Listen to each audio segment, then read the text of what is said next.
For years, Shein had another secret weapon in the US, a trade loophole called de minimis.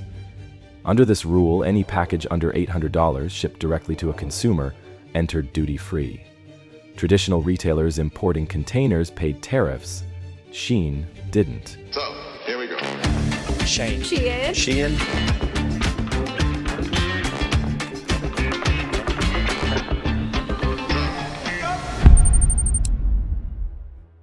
Everyone assumes Amazon runs online shopping, but the most downloaded shopping app in the world isn't even American. It's Shein, an ultra-fast fashion giant from China that turned $2 t-shirts and $7 jeans into a $66 billion empire. In just a few years, this company has flipped the global fashion industry on its head. It now controls nearly 40% of the US fast fashion market. That's bigger than Zara and H&M combined. But Shein isn't just a clothing brand. It's a logistics monster, a data company, a tax arbitrage play, and one of the most controversial companies on earth. Let's decode how Shein actually works. Shein first entered the US in 2015, and for years it barely registered. Then the pandemic hit. While brick-and-mortar retailers were stuck with seasonal stock, Shein's mobile-first, trend-driven model exploded. Sales grew six-fold in just 2 years. By 2022, revenue topped $23 billion. Suddenly, Shein was being called the TikTok of retail, addictive, algorithm-driven, and impossible to look away from. So what's Shein's real edge? It isn't just cheap prices, it's data. Every hover, every click, every abandoned cart, Shein tracks it all. Those signals feed into a system that pushes out thousands of new designs every day. But here's the twist. They don't mass produce them. Each new item starts as a micro batch of 100 to 200 units. If it flops, it disappears. If it clicks, Shein scales instantly. This agility makes it twice as fast as Zara and H&M, with an inventory turnover of just 40 days. And by avoiding overproduction, Shein slashes 30 to 40% of its cost of goods sold. That's why prices stay so low without relying on outlet dumping or clearance racks. Behind the scenes, Shein doesn't own factories. It plugs into a vast network of thousands of small manufacturers in China. Designers upload specs into Shein's platform. A factory picks up the job, produces a small run, and waits for data. If demand spikes, reorders flow automatically. If not, production stops. Think Uber for factories, except instead of drivers, you've got small batch garment makers running at algorithmic speed. For years, Shein had another secret weapon in the US, a trade loophole called de minimis. Under this rule, any package under $800 shipped directly to a consumer entered duty-free. Traditional retailers importing containers paid tariffs. Shein didn't. At one point, Shein and its rival Temu accounted for nearly 30% of all de minimis packages entering the US. But in 2025, that loophole closed. First for China and Hong Kong in May, then globally in August. Overnight, Shein's advantage evaporated. Nearly every package now faces duties, customs paperwork, and delays. Prices jumped.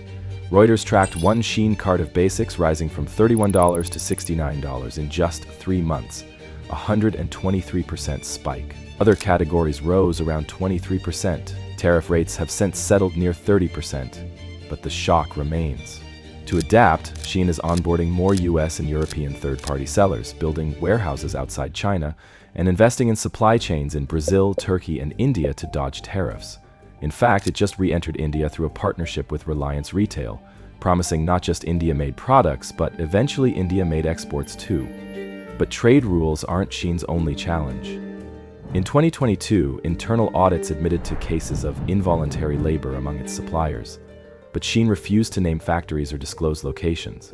Audits covered barely a third of suppliers.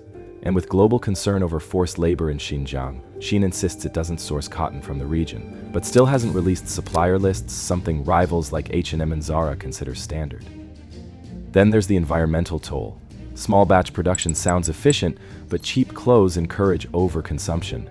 A UBS study found the average Shein customer in the US spends $100 a month, 60% more than the average American woman. Many of those clothes don't last, piling up as post-consumer textile waste.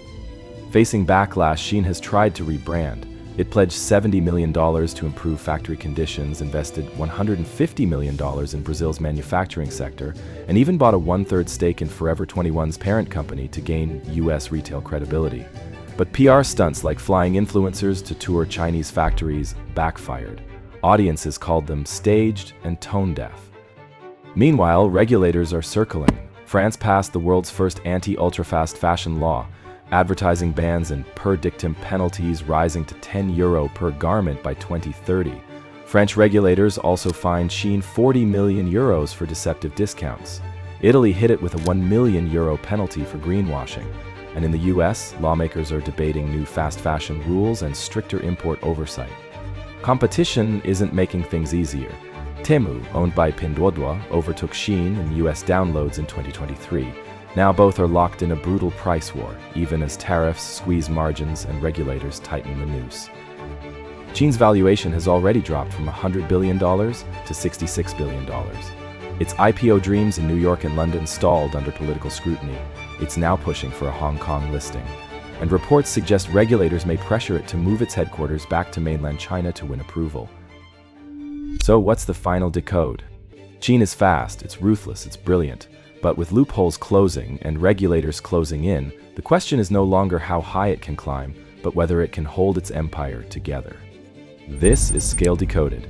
If you found this breakdown valuable, hit like, subscribe, and tell us in the comments which business model we should decode next.